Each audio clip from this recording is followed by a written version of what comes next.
မင်္ဂလာပါကျမအန်နာဖော့စတာပါကာတာနိုင်ငံရဲ့မြို့တော်ဒိုဟာကနေတိုက်ရိုက်တင်ဆက်ပေးနေတာဖြစ်ပါတယ်နောက်ထပ်10မိနစ်စာအစီအစဉ်မှာတော့အမေရိကန်အစ္စရေးအီရန်စစ်ပွဲရဲ့10ရက်မြောက်နေ့မှာတီးခါတဲ့အဓိကသတင်းတွေနဲ့နောက်ဆုံးရအခြေအနေတွေကိုစူးစီးတင်ပြပေးသွားမှာပါ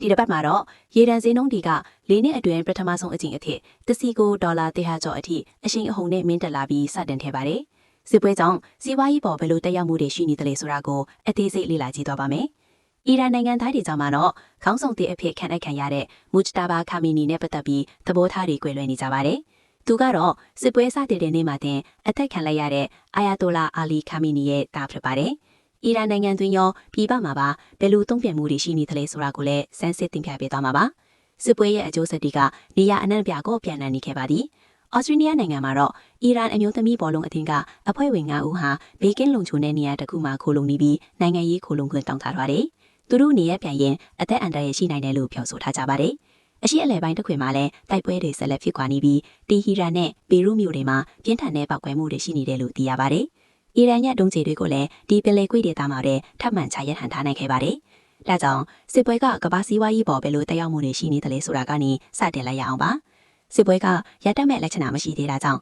ရေနံဈေးတွေတက်လာပြီး stock ဈေးကွက်တွေလည်းထိုးဆင်းနေပါတယ်။ရေနံဈေးဟာတစ်စီကိုဒေါ်လာ100ကျော်အထိမြင့်တက်လာခဲ့ပါတယ်။ဒါဟာ2020ဖေဖော်ဝါရီလရုရှားကယူကရိန်းကိုကျူးကျော်ခဲ့တဲ့ကဆိုရင်အမြင့်ဆုံးအဆင့်ကိုရောက်ရှိလာကမှာ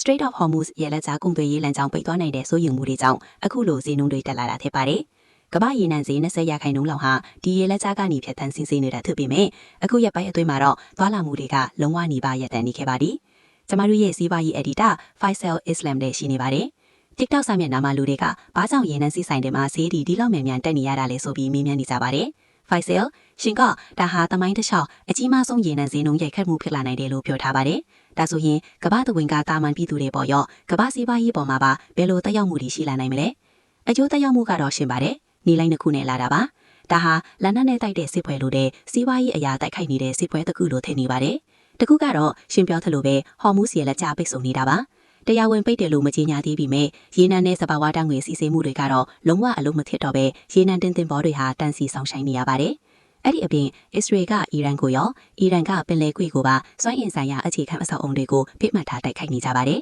။ဒါဟာဗျူဟာမြောက်ရည်ရွယ်ချက်လားဆိုတာမသိချပေမဲ့ဖျက်ဆီးဆုံးရှုံးမှုတွေရှိနေတာကတော့အထင်ရရှာပါပဲ။ဒါကြောင့်လေဒါဟာကြီးမားတဲ့စွမ်းအင်ဆိုင်ရာရဲ့ခက်မှုဖြစ်လာနိုင်တယ်လို့ကျွန်တော်ပြောရတာပါ။ရေနံနဲ့တန်ငွေပဲမဟုတ်ပါဘူး။ပင်လယ်ကွေ့ထဲမှာပိတ်မိနေတဲ့ဓာတုပေသောထွက်ကုန်တွေလည်းရှိပါသေးတယ်။ဥပမာယူရီးယားမြေဩဇာဆိုရင်စိုက်ပျိုးရေးအတွက်အရန်အရေးကြီးပါရဲ့။တခြားစက်မှုလုပ်ငန်းသုံးဓာတုပစ္စည်းတွေလည်းဈေးတက်နေပါရဲ့။ဒါဟာပင်လယ်ကွေ့ကနေစတင်လိုက်တဲ့ကုန်စည်နှုန်းကြီးမြင့်မှုလိုက်လုံးကြီးကမ္ဘာအနှံ့ကိုရိုက်ခတ်နေတာပါ။ UK မှာဆိုရင်ဓာတ်ဆီဈေးကတပ်ပတ်အတွင်း9ဘဲနီးလောက်တက်သွားပြီးဒီဇယ်ဆိုရင်10ဘဲနီးလောက်အထိတက်သွားပါတယ်။တာမန်ကားမောင်းသူတွေအသက်တောင်အခက်အခဲဖြစ်လာနိုင်တယ်လို့တတိပေးချက်တွေထွက်နေပါတယ်။ အမေရိကန်မှာလည်းဓာတ်ဆီဈေးတွေတက်လာတာကြောင့်ပြည်သူတွေအားတင်နေကြပြီးသမ္မတနဲ့ Republican ပါတီကလည်းဒီအခြေအနေကိုအယံတတိထားနေကြပါတယ်။ဒီနေ့မှဆိုရင်ရေနံဈေးကတစ်စီကို$115အထိထိုးတက်သွားခဲ့ပါသေးတယ်။စွမ်းရည်ဝန်ကြီးတွေတွေ့ဆုံပြီးဈေးနှုန်းချောဖို့စူးစမ်းမယ်လို့ပြောလိုက်မှနည်းနည်းပြန်အေးသွားပြီးတရားဝင်ကျင်မှရှိနေတာပါ။ဒါပေမဲ့စစ်ပွဲမတိုင်ခင်ကစရင်တော့အများကြီးမြင်နေပါသေးတယ်။ကျေးဇူးတင်ပါတယ် Faisal Islam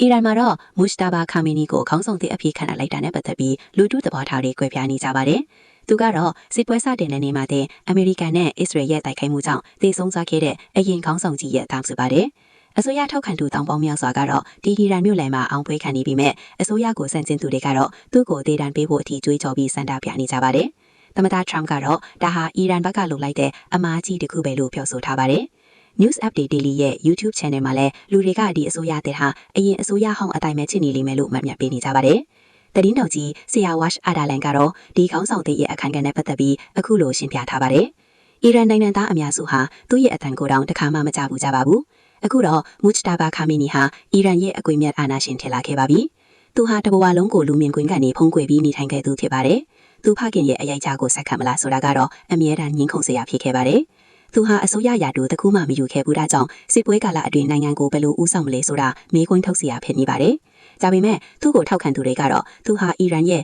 အင်အားကြီးတော်လှန်ရေးအဆောင်တပ်ဖွဲ့ IRGC နဲ့နှိကတဲ့ဆက်ဆံရေးရှိတာကြောင့်တောဆရှိတယ်လို့ဆိုကြပါတယ်။သူဟာဘာသာရေးပြည်နာရက်တွေကိုလေ့လာခဲ့တယ်လို့အီရန်အီရက်စစ်ပွဲမှာလည်းပါဝင်ခဲ့ပူပါတယ်။အမေရိကန်ရဲ့ပိတ်ဆို့အရေးယူမှုကိုလည်းခံထားရသူပါ။အခုတော့သူဟာဖခင်မိခင်ဇနီးနဲ့သားသမီးတွေကိုအစ္စရေးရဲ့တိုက်ခိုက်မှုမှာအဆုံးရှုံးခဲ့ရပြီးနောက်အာဏာကိုရရှိလာခဲ့ပါတယ်။ ဒီအာနာကအီရန်သမိုင်းစာမျက်နှာအသစ်ကိုဖွင့်လှစ်မလားဒါမှမဟုတ်သူကိုယ်တိုင်ပဲနောက်ထပ်ဖြစ်မှတ်တစ်ခုထစ်လာမလားဆိုတာစောင့်ကြည့်ရမှာပါ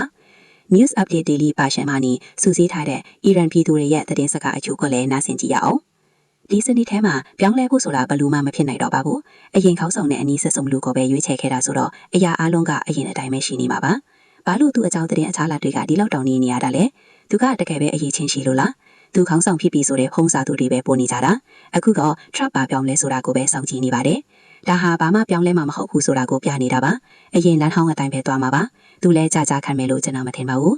စုံစမ်းစစ်ဆေးမှုတစ်ခုမှာတော့အီရန်ကအစာတင်ကြောင်းတစ်ခုကိုတိုက်ခိုက်ခဲ့လို့လူပေါင်း168ဦးသေဆုံးခဲ့ရတဲ့အပေါ်အမေရိကန်ရဲ့ပြောကြားချက်တွေကိုမေးခွန်းထုတ်စရာတွေတွေ့ရှိထားပါတယ်အသေးစိတ်ကိုတော့မာလင်သောမတ်စ်ကတင်ဆက်ပေးသွားမှာပါ